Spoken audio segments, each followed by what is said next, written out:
CRC 89.1 Radio y Cadena Radial Costarricense no se hacen responsables por las opiniones emitidas en este programa. Es tiempo de tender la red democrática y mostrar la Costa Rica del futuro hacia la cual debemos caminar. Con ustedes, Jonathan Prendas, aquí por CRC 89.1 Radio.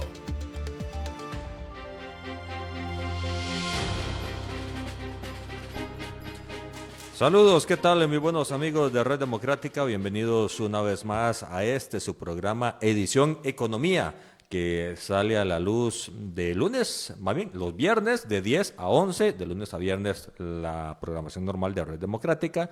Los viernes vamos con Economía, un enfoque de análisis, un enfoque de prospección de qué está pasando en Estados Unidos y cómo nos está afectando a nivel macroeconómico y a nivel del diario vivir de todos los costarricenses acá en la economía nacional.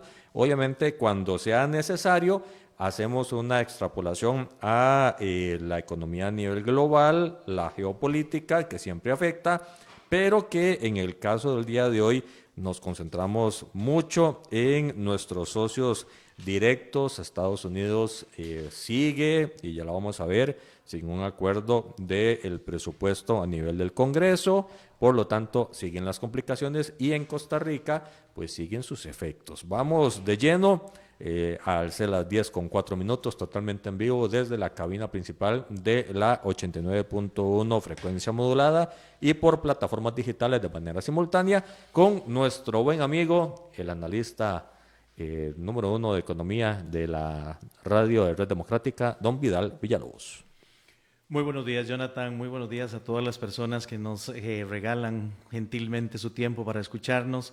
Gracias también a don Eduardo Chavarría por hacer posible la magia para conectarnos con ustedes en cualquier punto del globo terráqueo. Muy buenos días y venimos armados con mucha información como siempre. Hoy es como botica, hay para todos los gustos y de todo tipo de noticias. Así es, hay noticias locales, hay noticias internacionales. Vamos de afuera para adentro. Como siempre, entonces empecemos contándoles cómo se ha desarrollado de alguna manera el tema internacional. A principio de la semana, Jonathan y amigos, le decía yo a las personas que regularmente me escuchan que necesitábamos el alineamiento de algunos astros, de algunos planetas, porque se venían algunos temas realmente importantes. Uno de ellos era que se procurara un acuerdo comercial entre China y los Estados Unidos. Así es. El otro tema era la decisión del miércoles pasado de la Reserva Federal en cuanto a la rebaja de tasas de interés. Y finalmente, el otro tema importante versa sobre la temporada de resultados empresariales trimestrales en los Estados Unidos. Así es. Y que eso, junto, si se alineaba, iba a poner en marcha otra vez las bolsas al alza y a romper récords. Pero bueno, habrá que revisar cada uno de estos temas, cómo le fue durante la semana. Sí, porque a veces la expectativa no va de la mano con la realidad, y más cuando las cosas no necesariamente tienen la tranquilidad del entorno para tomar las decisiones que todo el entorno ocupa que se tomen. Y sobre eso, pues incluso te escuché en estos días, Vidal, y ya lo estoy seguro que a tocar más a profundidad, la FED diciendo: ya hice esto, en diciembre no me pidan nada más. ya por este año parece que es lo único que va a pasar, y eso tiene sus implicaciones de las expectativas en el mercado. Pero empecemos en el orden que traes ahí. Excelente. Como siempre, traemos de alguna manera una nota, una pincelada académica para que podamos comprender de mejor forma las conversaciones que vamos a tener durante la hora. Recordemos que en los mercados financieros y en economía, el idioma que se habla no es el inglés, no es las matemáticas, es el idioma de los precios. Son los semáforos que nos indican: tenga precaución, siga adelante o deténgase. El precio es el que nos da esa señal. Y en los mercados financieros, los activos tienen un precio, las acciones, los bonos, los ETFs, las notas estructuradas, etcétera, etcétera, los fondos.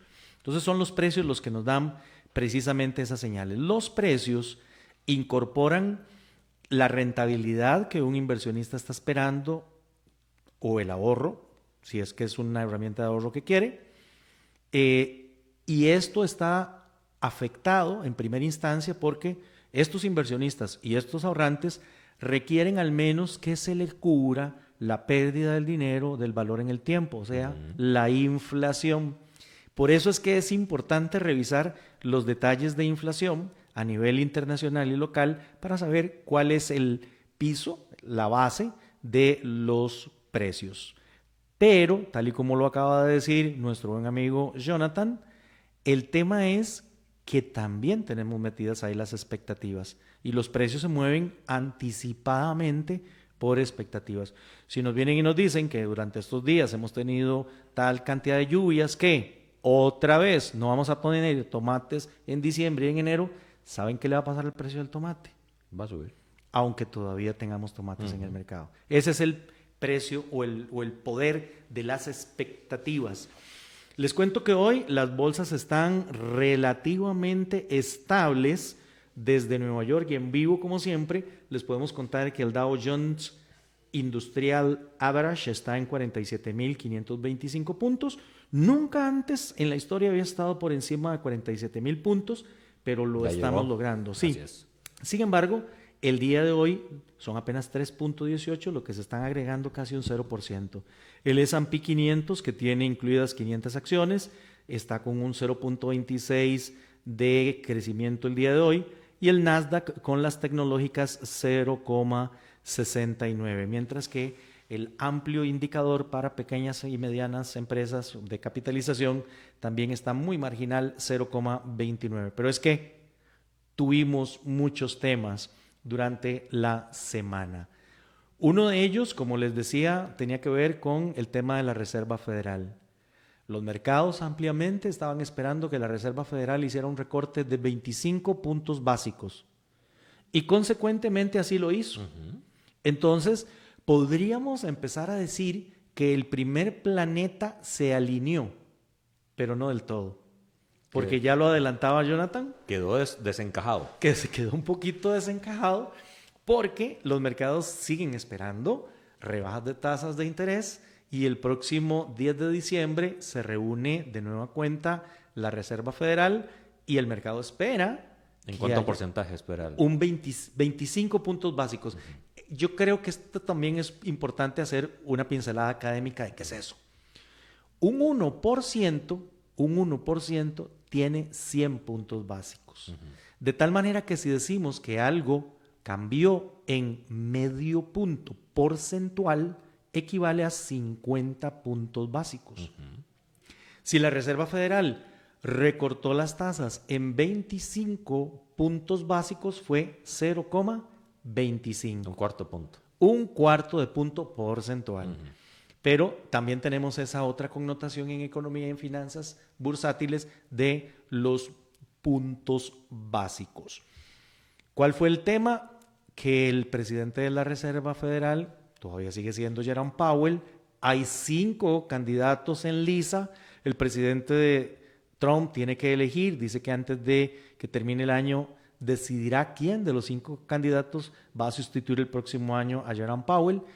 Y es muy probable que ese nuevo presidente esté más alineado con los deseos macroeconómicos del Debería ser presidente así. Trump, ¿verdad? Sí, claro.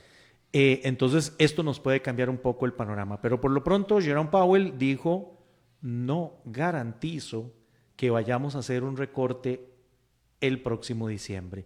Y eso entonces puso de alguna manera en alerta a los mercados y empezamos a ver movimientos importantes con algunas dudas, la gente tomando ganancias, saliéndose un poquito del mercado ante precisamente esa duda de que las tasas no se recortarían de la manera como originalmente y por expectativas el mercado ya estaba descontando.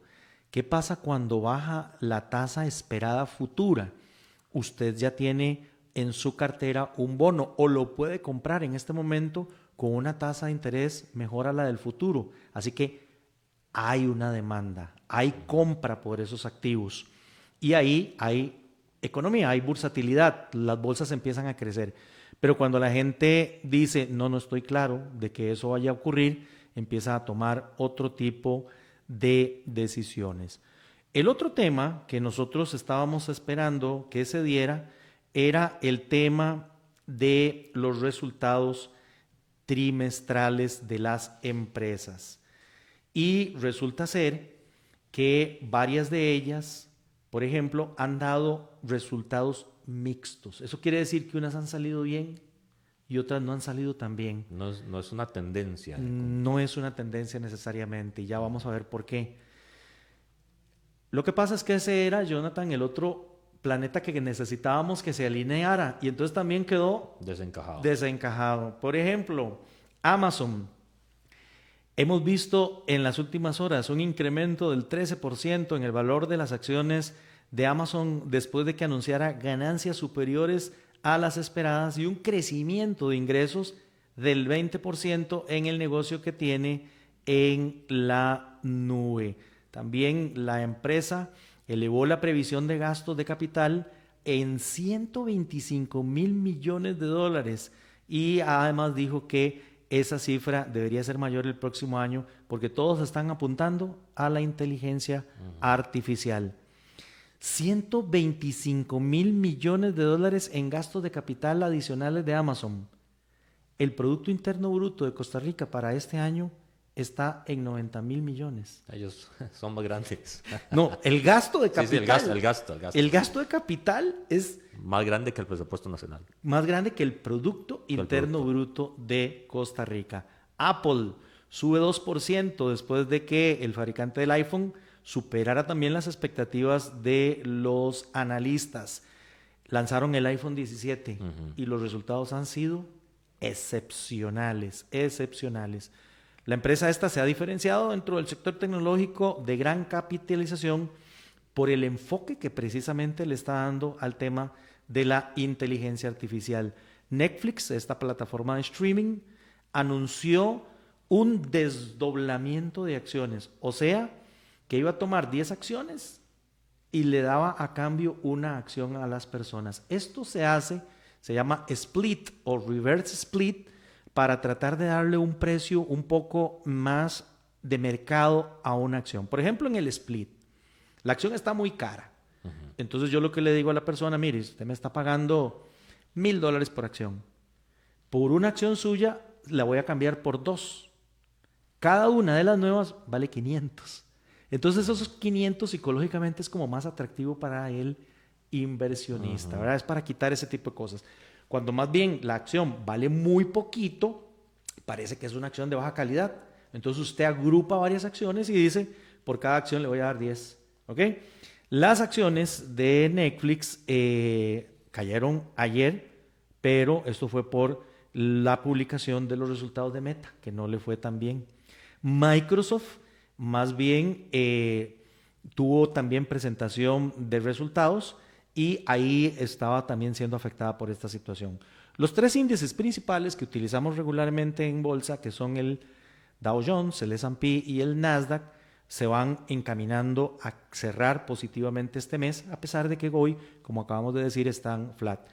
Eso tiene que ver con todo el sector de tecnología, pero vamos, por ejemplo, a otro sector, el sector de energía. Chevron superó las expectativas de Wall Street y la compañía registró una producción diaria de 4.1 millones de barriles en el tercer trimestre. Ellos adquirieron otra empresa que se llama Hess.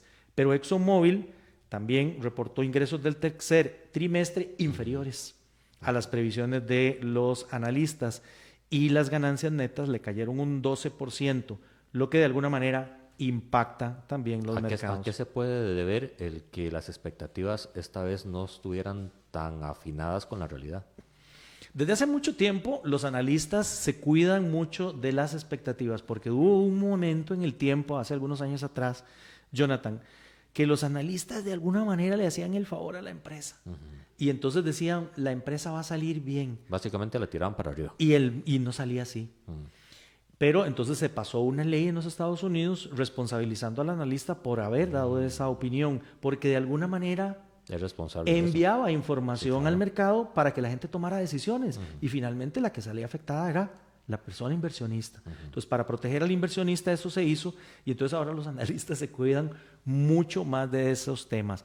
Este último sector que acabamos de ver, que es el sector de energía petrolero, ha estado afectado por la rebaja en el precio del petróleo, que han dado en $60, arrancamos el año en 80.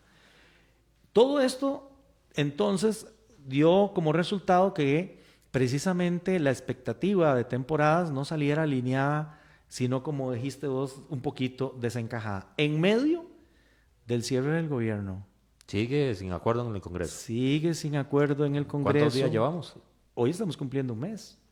¿Y cuánto es el...? Ya estamos dentro de los top de mayor duración. La de mayor duración fue la de 2018 con 35 días. También Estamos a estaba 5. Trump. Estamos en a una 5. semana de... Yo creo que la vamos a romper, sin lugar a dudas, porque no se ven esfuerzos y acercamientos políticos. Bueno, pero ya están presionando. Pero es que hay cosas muy importantes que se están generando. Por ejemplo, esta mañana, aerolíneas que son competidoras se unieron para ir a tocarle la puerta a Trump.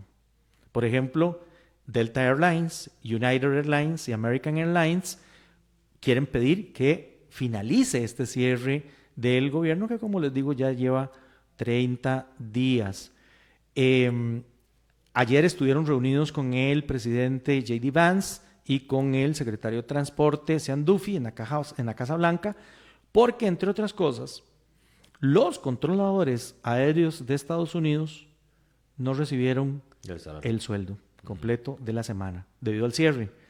Entonces, Delta, por ejemplo, dijo que se necesitaba aprobar de inmediato una resolución para continuar esto sin ninguna enmienda, y además dijo que la falta de sueldos solo aumentaba la presión para los trabajadores esenciales. Muchos de esos controladores ya están trabajando horas extras obligatorias para tratar de mantener la seguridad en el espacio aéreo, porque otros, como lo dijimos la semana pasada, estaban pidiendo vacaciones o se estaban incapacitando para ir a hacer en una chamba, una hueseada, como decimos en Costa Rica, y llevar algo más de dinero a sus hogares. ¿Podría significar un parón aéreo? O sea, que las aerolíneas no puedan funcionar precisamente por este problema. Sí. ¿Podemos llegar a ese punto? Sin lugar a dudas, podríamos llegar a un estado extremo en donde eso pueda ocurrir. Esto lo tiene claro el gobierno. Entonces, el gobierno, del presupuesto que le queda, está asignando prioridades. Entonces, usted quiere ir, por ejemplo, a pasear al Cañón del Colorado, espere sentado porque está cerrado. Pero probablemente sí pueda viajar a los Estados Unidos. Imagínese lo que va a representar eso en el arranque de las fiestas de final de año. Es crítico. La gente empieza a pasear en el Halloween, en el Black Friday, en el Cyber Monday. Acción de Gracias. En el día... En Acción de Gracias es donde más se mueve la gente. Exactamente. Entonces, todo esto va a tener una implicación importante para la economía de los Estados Unidos. Es más, veamos el dato. La Cámara de Comercio de los Estados Unidos informó que los contratistas del gobierno, que no están recibiendo plata, están perdiendo. Y en conjunto estimó que son $3,000 millones. $3,000 millones cada semana de cierre. Mientras que la Oficina de Presupuesto del Congreso advirtió a inicio de esta semana que el cierre ya estaba representando cerca de $7,000 millones del Producto Interno Bruto de los Estados Unidos. Eso, en términos del comportamiento del mercado, ¿cómo va a afectar? Porque, a ver, lo que se nota, y lo hemos venido diciendo, es que no hay acuerdo político. El mundo económico y productivo se ha estado tratando de mover con su propia brújula, pero todo tiene un límite. Una de las cosas importantes que están en esos semáforos de precios es la incertidumbre. Sí. Son los sentimientos. La confianza o el miedo. Y si la gente tiene miedo, procrastina sus decisiones, sean empresarios para proyectos de inversión o sean familias para temas de consumo. Entonces, evidentemente, si la gente tiene temores, evita gastar. Ya hay algunas cadenas de restaurantes, sobre todo muchas relacionadas con latinos, que se han visto afectadas por el tema migratorio, están advirtiendo de que tienen menos visitación y menos ventas y que van a entrar en problemas justamente por eso. Pero aquí estamos agregando temas arancelarios, temas migratorios con cierre de gobierno, que todo se está complicando. Y también me contabas ahora de los cupones que ya nos están dando de la misma manera, pues. Hay un programa federal de ayuda alimentaria para familias que están en dificultades y ya hoy ya no va a haber dinero para poder entregar cupones de ayuda alimentaria a muchas personas en los Estados Unidos.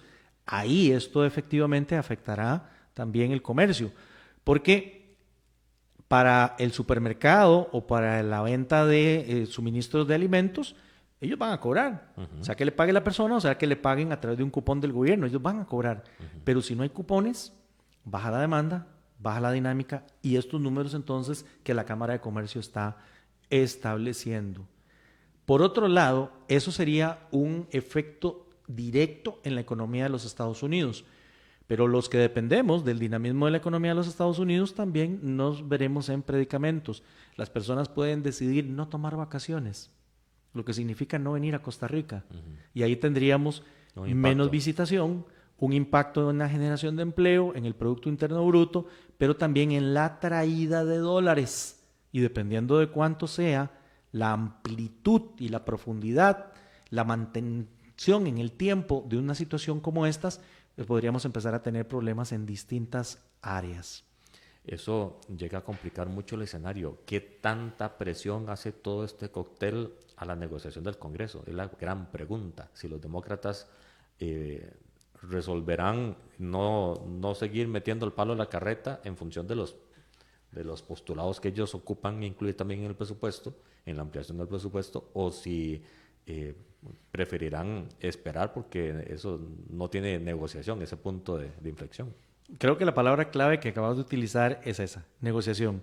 Ya dentro de un minuto, terminando esto, vamos a ir a ver la negociación comercial entre China y Estados Unidos. Pero si estamos hablando de la negociación para el presupuesto de los Estados Unidos, es entre republicanos y demócratas. En una negociación, las partes se tienen que acercar. Y tienen que ceder. Además. Exactamente. Y no acercar significa ceder. Y no está cediendo ninguna de las dos partes por lo pronto. Todo esto le trae una consecuencia importante a los dos partidos políticos, que es el costo político.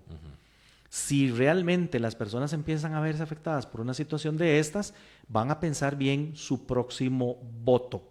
Y esa va a ser probablemente la clave para inclinar esta negociación, espero yo, en los próximos días. Interesante ese último punto porque pues ya se empiezan a planificar y diríamos a lo tico, a tamalear los siguientes candidatos. De hecho, el mismo presidente Trump ya señaló esta semana de que ve con buenos ojos a su vicepresidente. Y también a Marco Rubio, sí, el secretario de Estado. Exacto. ¿Verdad? Entonces, por ahí ya empiezan a verse los fuegos electorales. En el caso de los Estados Unidos, ellos tienen elección a medio periodo para renovar congresistas y senadores. Si el público, el electorado estadounidense no está muy a gusto con los Estados Unidos de Trump, probablemente le pase la factura y le inclina la balanza. Le inclina la balanza a los demócratas y para un cierre de gobierno de Estados Unidos a manos de Trump, pues no debe sentirse como muy cómodo. Seguimos tomando decisiones sin instrumentos. Seguimos tomando sin instrumentos por lo pronto, pero esperemos que haya una luz al final del camino. El otro planeta que necesitábamos que se alineara, que fue el de el acuerdo comercial entre el señor Trump y el presidente de China, Xi Jinping. Ayer alcanzaron un acuerdo de tregua de 1 año. Tampoco es que es así, ¿verdad? Sí, tampoco. Que va a durar mucho, ¿verdad? Tampoco abundó la confianza. Estaban en una reunión en Corea del Sur con otros líderes y lograron un acuerdo. Esto ha tranquilizado a los inversionistas ante la posibilidad de que creciera aún más el tema de la guerra comercial entre ambos países. Ahora bien, esto sí fue de alguna manera una negociación que se dieron las partes. Trump dijo, le voy a rebajar los aranceles a China. Le había puesto aranceles, por ejemplo, el fentanilo, de 57%, lo bajó en un 10% al 47%, sigue estando alto, sí, claro. Pero los chinos tienen el compromiso de evitar que el fentanilo que se utiliza para mucha industria positiva, no se utilice para la fabricación de drogas. Y entonces que eso es carga de la negociación de parte de Pekín. Por su parte, los chinos aceptaron que los controles, las restricciones que habían puesto hace algunos días atrás, ustedes recordarán, sobre tierras raras, que los van a suspender durante un año. Eso quiere decir que las empresas de los Estados Unidos van a poder traer desde China tierras raras para producir los chips, que como hemos dicho, ahora son tremendamente importantes porque están incluidos en el celular que me le está dando señal de internet a mi máquina, que es la que estoy utilizando acá en cabina, y la máquina también tiene un chip, pero el satélite que está allá arriba tiene un montón, los vehículos tienen, los equipos médicos. Todo. Entonces, esto era realmente importante para los Estados Unidos. Hay otros temas, como por ejemplo, que los Estados Unidos había puesto algunas restricciones a la exportación de chips de inteligencia avanzados, particularmente de la empresa Nvidia, que los pudieran acceder los chinos. Eso se quedó ahí pendiente, no se logró. Y luego también, desde hace mucho tiempo, Trump viene diciendo que TikTok no puede estar operando en los Estados Unidos en manos de empresarios chinos. Así es. Y que tiene que venderse la empresa. Eso también quedó sin resolverse, pero se avanza en algunas otras cosas. China había suspendido la compra de soja estadounidense desde mayo y va a tener entonces también que ceder ahí y empezar otra vez a comprar. Con todo esto, y para ir más o menos cerrando la parte internacional, estimados amigos y querido Jonathan, vemos un cierre mensual de bolsas. Estamos cerrando el mes de octubre. Prácticamente ya vamos para el cierre del año, noviembre. Sería el mes en donde podamos ver algunos acuerdos y algunos avances importantes, porque en diciembre, como lo acaba de decir Jonathan, huele ya a pavo en algunos lugares o a tamales en otros. Entonces se disminuye la operativa en las bolsas y en los mercados. La gente quiere salir bonita en la foto del 31 de diciembre, contable y financieramente hablando, entonces baja bastante la logística y el trasiego de bienes y servicios, incluyendo los bursátiles. Se hace más flat, menos gasto, menos Sí, la gente quiere, particularmente los empresarios, no quieren sorpresas de cierre del año, sobre todo si hay momentos de incertidumbre como este. A pesar de todo esto, octubre, que ha roto récords también en indicadores bursátiles, va a cerrar bien. El S&P probablemente cierre con un 2% al alza, el Nasdaq con un 4.1% y el Dow Jones con un 2.4%, lo que significará para este último índice su sexto mes consecutivo de ganancias, y esto no lo veíamos desde el 2018. Eso tiene, saliéndonos de Estados Unidos, pero sin entrar necesariamente directo en Costa Rica, el comportamiento de las bolsas allá y esta forma en que se están comportando, tiene implicaciones en Latinoamérica que puedan ser de alta tensión, de alta atención. En efecto, y puede ser para bien o puede ser para mal, porque un sentimiento negativo de una bolsa puede traerse a las otras. Así es. Pero si hay movimientos particulares en una bolsa, puede haber beneficios en otra de las bolsas de manera positiva. Voy a explicarme. Si por cuestiones de seguridad los inversionistas estuvieron tomando posición en oro y en bonos del tesoro y las tensiones bajan, por ejemplo, una clave sería que continúe bien el acuerdo de comercio entre China y los Estados Unidos. Si eso se da así, la gente empieza a tener menos presión. Dejarán de comprar oro y bonos, pero ese dinero se tiene que trasladar a otro lado y probablemente se traslade a otras bolsas como las latinoamericanas. Y por eso hemos visto, por ejemplo, bonos de Colombia, bonos de México, también incluso de Panamá y naturalmente los de Costa Rica, que han aumentado de precio porque la gente los quiere comprar. Los quiere comprar porque pagan un poquito más de rentabilidad que las alternativas que hay en otros mercados. Entonces, todo depende de lo que haya en ese momento en el sentimiento del mercado, pero podría ser un movimiento positivo o un movimiento negativo. Y ya aterrizando en Costa Rica, ese comportamiento en este momento impredecible sobre América Latina, ¿cómo nos ubica? ¿Qué situación nos deja? Extraordinaria pregunta, porque fíjense que como las cosas han venido dándose en el mercado internacional, el bono del Tesoro a 10 años es, por decirlo de alguna manera, el benchmark. Es la pantalla que el mundo sigue como termómetro. Arrancamos el año con una rentabilidad de 4.85 y hoy la tenemos en 4. Eso quiere decir que el costo de pedir dinero en los mercados internacionales se ha reducido. Pongamos esa pieza. La siguiente pieza, que la pego precisamente con la revisión del programa macroeconómico que lo estamos esperando ya en las próximas horas por parte del Banco Central. La semana anterior, cuando el Banco Central no toma decisión, o bueno, sí toma la decisión de no cambiar la tasa de política monetaria, advierte dos cosas y dice, vamos a tener que revisar el pronóstico de crecimiento de Costa Rica y vamos a tener que revisar la meta de inflación. Voy con el primero. En este momento, utilizando el indicador mensual de actividad económica, Costa Rica crece un 4.8%, pero 18% en zonas francas y 2.8% en el resto de la economía. Las zonas francas son muy importantes, pero no generan la misma cantidad de empleo o de impuestos que genera el régimen definitivo. Que es por mucho, mucho más grande. 85% del PIB, mientras el otro es un 15%. S&P, la semana anterior, mejoró la calificación de riesgo de Costa Rica, indicando que teníamos superávit primario, estábamos bajando la deuda, y de uno de los temas que vamos a hablar ahora con el cierre de esta presentación, mi estimado Jonathan, es que nos dicen que el desempleo está bajando y que la pobreza está bajando. Ese es el tema con el que queremos cerrar, porque ha habido mucho de qué hablar con los indicadores de pobreza que sacó el Instituto Nacional de Estadística y Censos esta semana.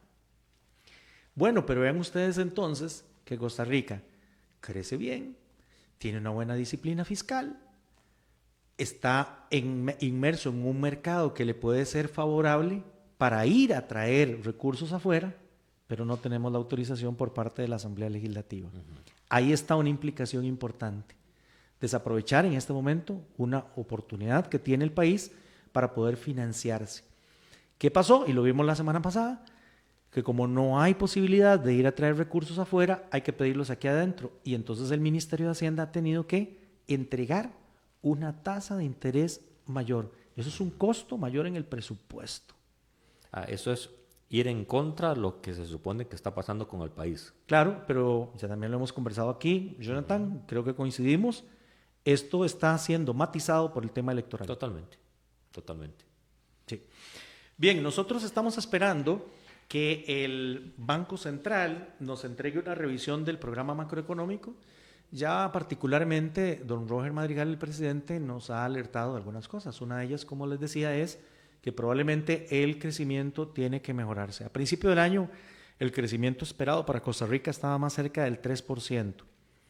La última vez que el Banco Central modificó su previsión, la puso en 3.8. S&P, hace unos días, cuando nos dio un mejoramiento en la calificación de riesgo, dijo que consideraba que Costa Rica andaba como por el 4.3. Vean que está más cerca del 4.8 del IMAE. Entonces, las autoridades del Banco Central prometieron que iban a hacer una revisión del pronóstico de crecimiento del país.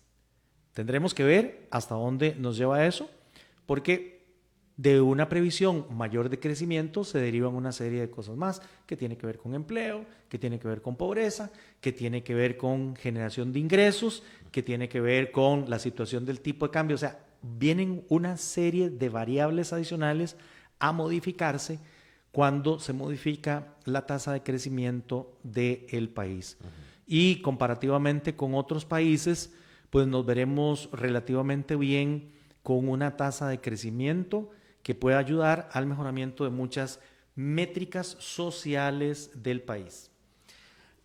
A nivel de la lectura económica de los mercados, de cómo está el presente y cómo se vaticina el futuro, a la hora de ver esto que acabas de decir de los condimentos perfectos para salir, pero no se puede, entonces vamos a ver cómo está trabajando el INEC y cómo estamos saliendo todos en la foto de final de año. Y viendo de que para algunos, en ciertos sectores, esa foto no es tan nítida, tan HD como se debería de esperar. ¿Cómo afecta el mercado en general? ¿La gente tiene la expectativa de que vamos bien? ¿O la gente, me refiero a los diferentes actores del mercado, tiene la expectativa de que tenemos que tener mucha precaución? Cuando se publican datos de esta naturaleza, por supuesto que hay inyección de optimismo. ¿Cuáles son los últimos que nos han dado? Que el desempleo ha bajado. Pero bueno, hay que revisar la cifra. Es que la pobreza ha bajado. Es lo que queremos hacer ahora en los últimos minutos del enlace del día de hoy. Si el Banco Central nos dice que Costa Rica está creciendo mejor de lo que estábamos esperando, las explicaciones ahí empezarán a trabajarse. Probablemente una de las más importantes es que a principio del año, ante la duda del impacto que podría tener toda la política macroeconómica del presidente Trump, se había anunciado que probablemente Estados Unidos entraría en recesión. Eso no fue así. Estados Unidos no está en recesión. Crece poquito, pero incluso crece mejorado con lo que también para principio del año se esperaba de los Estados Unidos. Y todo esto debería traer de alguna manera optimismo. Lo que pasa es que la realidad es altamente compleja. ¿Qué pasa precisamente con toda la situación arancelaria? Aquí apenas se tiraron un par de pinceladas, pero de pincel delgadito con el acuerdo de esta semana. Falta mucho por trabajar en ese tema, por el tema también de la migración. En el caso nuestro, también lo he dicho yo en otras oportunidades acá, tenemos una neblina muy particular que es la climática. Vean la lamentable situación. Como quedó Guanacaste y la zona sur, o sea, la parte más dolida dolió más esta vez. Así es. Y ahí tenemos impactos importantes. El año pasado, a estas alturas, también tuvimos impactos climáticos trascendentales y ya lo contamos. Al final del año, 7 de cada 10 productos que aumentaron de precio eran del área del sector agrícola, entre ellos la papa, pero sobre todo el tomate. Entonces podríamos empezar a tener implicaciones importantes por una situación como esta. Por supuesto que también, comentario que iba a hacer John, es la lamentable situación en la que quedó Jamaica, sí, con un huracán categoría 5 pasándole 300 kilómetros por hora. Literalmente por encima, ¿verdad? La temporada no ha terminado. La temporada... Faltan todo noviembre, ¿verdad? Falta una parte de noviembre, sí. La temporada de huracanes se adelantó. Generalmente arranca en junio, pero la Oficina de Huracanes de Miami, Nacional de Huracanes de los Estados Unidos, que está allá en Miami, la adelantó y la puso a mitad de mayo a arrancar. No lo estoy seguro, no soy especialista, pero puede ser que termine antes, esperaría yo. Ojalá. Pero generalmente es como a mitad de noviembre que van terminando. Los huracanes, ustedes saben, se nombran con una lista alfabética. Los primeros que agarran como para el norte, para la Florida y para el Golfo de México, son Andrew y Katrina y todos esos. A nosotros nos da Mitch, a nosotros nos da Otto, nos da Nate. Estamos a media tabla. Sí, estamos a media tabla, 13. La M está en el lugar número 13 y ahí está saliendo ya Melissa. Pero podrían ser 1 o 2 eventos más que podrían venir y generalmente esos agarran un poquito para el sur. Le pedimos a Dios que proteja a Costa Rica para que no tengamos un impacto mucho mayor, aunque sin necesidad de que venga un huracán a visitarnos, hemos tenido un invierno bien duro.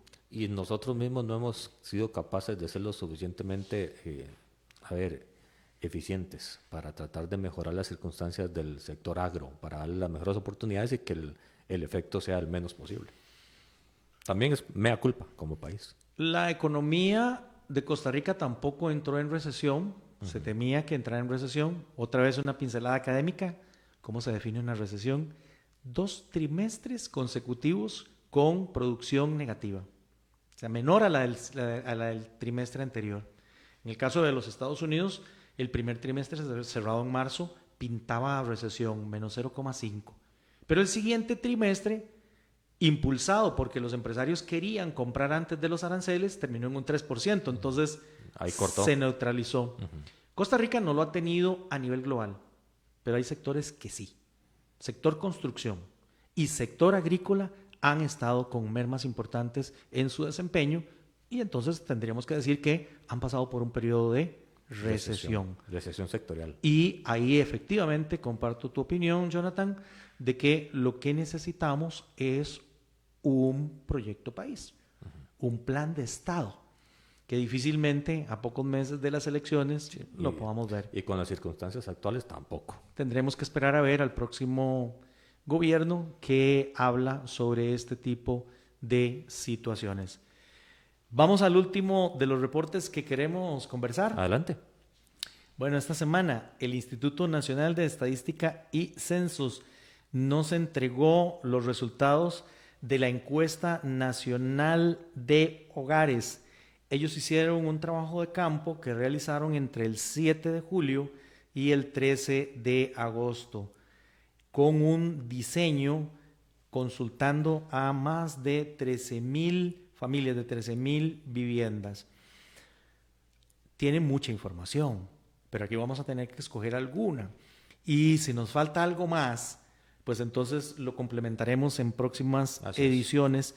Y si ustedes, por supuesto, requieren, les da curiosidad, necesitan que ahondemos en algún tema, háganoslo saber a través de nuestras redes, que con todo gusto estaremos tomando en consideración para agendas, para menús futuros e incorporarlos en el programa.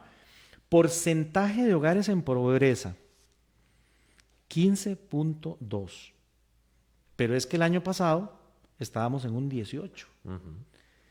Nos había costado muchísimo pasar el umbral de 20. Durante muchísimo tiempo tuvimos 20%.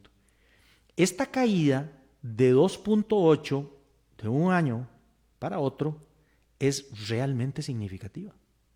Es realmente importante. Y aquí empezamos a preguntarnos cuáles son los planes del Estado para reducir la pobreza, que se han estado desarrollando tan eficientemente en un año. Y empezamos a generar algunas dudas. El INEC naturalmente declara como estadísticamente significativa esta caída. La pobreza extrema pasa de 4.8 a 3.8%. Aquí yo tengo números y los podemos ver, pero para darles la idea, una familia que tenga una cantidad de ingresos y que pueda comprar al menos la canasta de bienes y servicios que se usa para medir la pobreza, si la logra comprar, no es una familia pobre. Si no la puede comprar, entra en pobreza. Eso quiere decir que, como estamos en 15.2%, 15 familias de cada 100 no compra esa canasta. Pero hay familias que no necesariamente tienen los recursos siquiera para comprar esa canasta, que esa canasta tiene bienes y servicios, tiene vivienda, tiene internet, tiene una serie de cosas más de servicios, salud, educación. Hay otra que se llama la canasta mínima alimentaria. Y las familias que no pueden comprar ni siquiera eso están en pobreza extrema. Casi 4 familias costarricenses de cada 100 ni siquiera, Jonathan, pueden satisfacer sus necesidades alimentarias. Y esos números, me devuelvo a la pregunta que estabas gestionando. ¿Cuál fue la varita mágica? ¿Cuál fue el menú? ¿Cuál fue la visión que permitió esa baja en conjunto de un casi 5% de pobreza extrema? Aquí es donde vienen los cuestionamientos que muchos analistas estamos realizando. La pobreza se redujo más en las zonas marginales, particularmente en donde hay más pobreza, en las zonas de la costa. Y aquí hay 2 efectos matemáticos importantes. Uno de ellos es que el INEC dice que mejoró el ingreso promedio de esas familias en el último año. Los salariales y por rentas.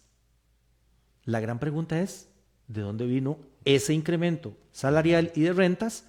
Si uno sabe que esas zonas son de un difícil desarrollo, sobre todo considerando que son zonas que dependen mucho del sector turismo. Así es. Y el sector turismo ha venido en merma. Entonces hay cosas que uno no logra explicar del todo bien. Por eso vamos a tener que seguir estudiando el reporte, pero también lo hemos dicho en otras oportunidades, estimadísimos y queridos amigos, que una golondrina no hace verano. Entonces vamos a tener que esperar informes adicionales que nos puedan confirmar precisamente estos datos. ¿De dónde salió el incremento de ingresos de esas familias, sobre todo de esas que estaban en el límite? ¿Verdad? Que mejoró un poquito el ingreso y con ese ingreso ya pueden comprar la canasta y salen de la pobreza. Ya con 5,000 pesos más que consiguieron de algún lado, ya salieron de la escala de pobreza. Exacto. La gran pregunta es, si son ingresos salariales, ¿de dónde vienen? Pero también el INEC habla de rentas que tienen las familias, que son alquileres, inversiones, participaciones en empresas. Es ahí donde uno queda un poco desencajado también y desubicado. Es que si se estuviera hablando de una zona más en bonanza, uno diría, pues sí, pero en las zonas costeras es complicado comprender cómo es que se está logrando. Correcto, correcto. Vamos a darle nada más los números porque los traíamos aquí para entregárselos a ustedes. Ahora que explicamos cuáles son las líneas de pobreza y las líneas de pobreza extrema. Si en una familia tienen un ingreso per cápita por mes de 51,425 colones, la familia logra cubrir la canasta básica alimentaria. 51,425. Menos de eso, exactamente, por cada uno de los miembros de las familias. Aquí también hay otra cosa desconcertante, porque generalmente las familias de las zonas rurales son mayores que las de la meseta central. Entonces cada familia necesita nominalmente más plata, ¿verdad? Porque por cada miembro 51,425. Si en promedio la familia tiene ese promedio por cabeza, no entra a la pobreza. Pero si está por debajo, sí entra a la pobreza extrema. La canasta básica más la canasta básica alimentaria, que es el componente no alimentario, el CNA, más la básica alimentaria, hace que ahora ese per cápita por mes sea de 98,716 colones. Entonces, el primer elemento, Jonathan y amigos, que se está explicando es el incremento en los ingresos. Pero hay otro tema que también técnicamente se está utilizando para hacer esta explicación. Yo comparo un ingreso contra el valor de una canasta. Acabamos de decir que el ingreso, y estamos estudiando las razones por las cuales creció. Hay dudas al respecto. Pero el otro tema entonces es contra qué lo comparo. Si esa canasta básica alimentaria baja de precio, también, aunque el ingreso de la familia no haya cambiado, logra comprar una canasta que ahora vale menos y entonces sale de la pobreza. ¿Y por qué esa canasta, que no necesariamente es lo que consume esa familia, es simple y sencillamente una canasta montada para medir pobreza? Los componentes que hay ahí no necesariamente es lo mismo que consumen las familias. Ni en la cantidad. Que por cierto, esto es siempre un tema social que preocupa a los técnicos, a los economistas como su servidor, y es que lamentablemente cuando tenemos un efecto inflacionario y aumentan mucho los alimentos, por ejemplo, cuando hay un problema climático, las familias que más se ven afectadas son las de más bajos recursos, porque de su canasta dedican una proporción mucho mayor a los alimentos. Las familias de altos recursos incorporan otras cosas, automóviles, seguros, viajes al exterior, que probablemente no han bajado. Y entonces aquí es el tema, perdón, más bien han bajado, no se han visto incrementados. Aquí está el tema entonces de descubrir si esa canasta bajó o no de precio en este momento para poder hacer la comparación. Si la canasta bajó, aunque los ingresos de las personas no hayan variado, matemáticamente se ven mejor. Salieron eventualmente de la pobreza porque teóricamente la canasta vale menos. ¿Y por qué puede valer menos la canasta? Por una caída en el tipo de cambio, de todas las cosas que traemos de afuera, y porque la inflación costarricense está negativa.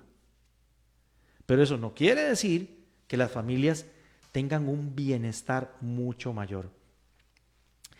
El famoso ingreso per cápita, el índice de Gini, los temas de desigualdad. Usted me puede hablar técnicamente de muchísimas cosas y me pueden decir, esos números están mejorando. Pero si usted le pregunta a las familias en la calle sobre cómo se sienten y cómo está su bienestar, incluso más allá su felicidad, ponemos en cuestionamiento todos esos números. Por eso es que entonces es importante ver esas métricas que utilizamos los economistas, pero también hay que bajarle al llano y preguntarle directamente a las familias sobre el bienestar. Al final ese es el cometido último de un gobierno y de la economía, procurar el mayor bienestar para la mayoría. Y el bienestar no necesariamente está en la teoría de una institución, de un escritorio, está en la realidad en la calle. Así es. Que es donde duele o deja de doler. Antes de irnos, en un minuto que tenemos a disposición, estás diciendo tipo cambio e inflación. Ambas cosas están muy abajo en este periodo.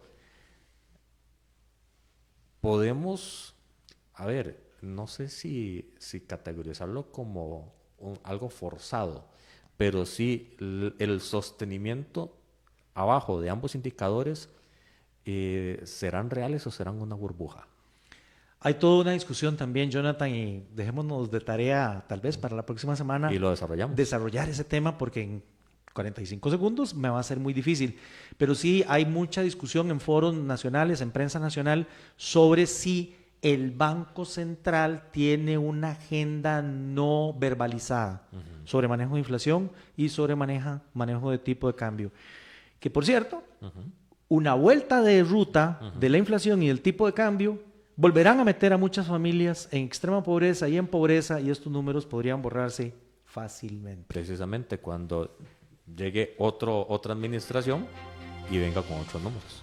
Muchísimas gracias, Vidal. Muchísimas gracias a todos ustedes y a don Chava ya en cabina. El próximo lunes, Red Democrática Edición Política, no se lo pierda. Vamos a estar analizando qué está pasando en las elecciones de Costa Rica. Que tengan un feliz fin de semana. Desde el fondo del corazón, un abrazo de colección.